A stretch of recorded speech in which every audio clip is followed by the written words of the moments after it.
निम्मी रसोई में खड़ी खाना बना रही थी। तभी विराट उसका हाथ पकड़कर खींच कर ले जाने लगा। नहीं साहब, आज नहीं, मुझे बहुत तकलीफ होती है। ड्रामा मत कर, नहीं तो ऐसा लपाड़ मारूंगा, सारी अकल ठिकाने कर दूंगा। विराट ने अपनी नीली आंखों से घूरते हुए बोला। निम्मी चुपचाप सर झुकाकर विराट के साथ कमरे में चली गई। कुछ देर बाद कमरे का दरवाजा खुला और विराट अपनी पैंट पहनता हुआ बाहर निकला। निम्मी बेसुध से बिस्तर पर पड़ी थी। बाहर आ जाओ महारानी, मम्मी आने वाली होंगी।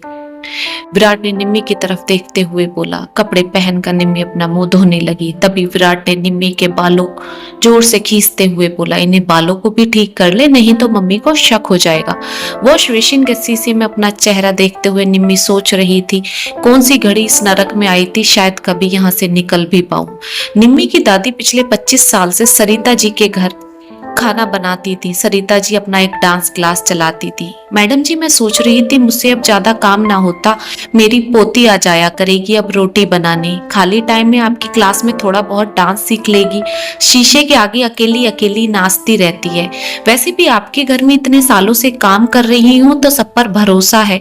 जवान बच्ची को कोई अजनबी घर में छोड़ते हुए भी सोचना पड़ता है। काकी, आप बेफिक्र होकर अपनी पोती को मेरे यहाँ छोड़ सकती हैं। सरिता जी ने निम्मी की दादी को भरोसा दिलाया कि वे उसकी पोती का पूरा ध्यान रखेंगी। 18 साल की सांवली सी निम्मी, मगर नैन नक्श बहुत तीखे, सरिता जी पहली ही बार निम्मी से बहुत प्रभावित हुई, क्योंकि निम्मी जरूरत की जगह ही बात करती, वरना अपने काम से काम रखती। थोड़े ही दिनों में निम्मी सरिता जी से घुल मिल गई। अब निम्मी एक आजाद पंछी की तरह पूरे घर में उड़ती फिरती। उसकी बचकानी बातें सरिता जी और उनके पति को खूब अच्छी लगती। घर का काम निपटाकर निम्मी सरिता जी की डांस क्लास में भी पहुंच जाती। सरिता जी निम्मी का एक बेटी की तरह ख्याल रखती। एक रोज सरिता जी ने निम्मी को बोला, बेटा आज रात के खाने में अरहर की दाल, भिंडी और खीरे का रायता बनाना। पर आंटी, अंकल को तो खीरे का रायता पसंद ही नहीं। मत हो, आज मैं अपने बेटे की पसंद का खाना बनवाऊंगी। मेरा बेटा आ रहा है यूएस से। 6 फीट लंबा, गोरा चिट्टा, नीली आंखों का विराट जब पहली बार निम्मी से मिला तो उसकी नीली आंखें देखकर निम्मी झेप गई। ये लड़की कौन है मम्मी? विराट ने अपनी मम्मी सरिता जी से पूछा। कावेरी काकी की पोती है। मेरा काम में हाथ बटाने आ जाती है और डांस भी सीख रही है। बड़ा शौक है इसे तो डांस का। डांस ही अच्छा करती है या कुछ काम धंधा भी कर लेती है? विराट ने मुंह बनाते हुए पूछा। सरिता जी, अरे बेटा बच्ची है, मैं काम का ज्यादा लोड नहीं देती इस पर। ये तो घर में हंसती खेलती रहती है, मुझे तेरे पापा को तो वही काफी है। ओहो, मतलब सर पर चढ़ा रखी है आपने। नौकरों को नौकरों के तरीके ही रखना चाहिए। चुप कर विराट, निम्मी को मैंने मेरी बेटी की तरह रखा है, और ये तू भी कान खोल कर सुन ले। सरिता जी ने विराट को जोर से डांट दिया। अरे माता श्री, गुस्सा क्यों कर रही हैं? मुझे क्या मतलब, आप कैसे भी रखें।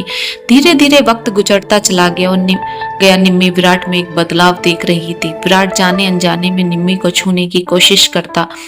निम्मी को समझ ही नहीं आ रहा था कि ये विराट जानबूझकर कर रहा है या निम्मी की गलतफहमी है। एक रोज निम्मी को तेज बुखार आया, इसलिए निम्मी घर पर ही आराम कर रही थी। तभी निम्मी को महसूस हुआ जैसे उसके वक्ष स्थल पर कुछ रेंग रहा है। निम्मी ने हड़बड़ाकर आंखें खोली तो विराट उसके पास खड़ा था। ला, तेरा बदन दबा दूं, तुझे आराम मिल जाएगा। निम्मी के मना करने के बाद भी विराट निम्मी को इधर उधर से छूता रहा। विराट ने हाथ निम्मी के कुर्ते में डाल दिया। जैसे ही डाला, निम्मी तेजी से बिस्तर से उठी, मगर विराट ने धक्का देकर उसको बिस्तर पर गिरा दिया और एक भूखे शेर की तरह टूट पड़ा निम्मी के ऊपर। निम्मी अपने बचाव के लिए असंभव कोशिश कर रही थी, मगर विराट के चंगुल से नहीं निकल पाई। अपनी हवस मिटाने के बाद विराट बिस्तर पर एक तरफ गिर गया। आंटी से सब कुछ बताऊंगी, आपने मेरे साथ गंदी हरकत की है। विराट ने तेजी से निम्मी का गला पकड़ लिया। एक शब्द भी तुझने किसी से बोला तो जान से मार दूंगा, याद रखना। विराट की नीली आंखें गुस्से में लाल हो चुकी थी। निम्मी डर के मारे कांप रही थी। अब विराट हर रोज निम्मी से अपनी हवस की भूख मिटाता और निम्मी किसी से कुछ ना कह पाती। एक रोज सरिता जी ने निम्मी को ध्यान से देखा। निम्मी बेटा, मुझे लगता है तेरी तबीयत ठीक नहीं है, चल तुझे डॉक्टर के दिखा के लाती। डॉक्टर की जांच के बाद जो रिपोर्ट आई उसे सुनकर सरिता जी के पैर तले जमीन खिसक गई, क्योंकि निम्मी 3 महीने की गर्भवती थी। निम्मी बेटा, सच सच बता, किसने किया ये सब तेरे साथ? तेरा चेहरा बता रहा है कि तेरे साथ जबरदस्ती हुई है। निम्मी ने सरिता जी को सब कुछ सच सच बता दिया। अब सरिता जी को निम्मी के साथ इंसाफ भी करना था। और अपने घर की इज्जत भी बचानी थी। इसलिए सरिता जी ने निम्मी को अपने घर की बहू बनाने का फैसला किया। विराट तैयार होकर मेरे साथ चला, आज तेरी शादी है। मगर किससे मम्मी? निम्मी से। आपका दिमाग खराब है? इस नौकरानी से मैं शादी करूंगा? अपनी हवस मिटाते हुए ना पता था तुझे ये एक नौकरानी है। एक जोर का थप्पड़ सरिता जी ने अपने विराट के गाल पर रख दिया।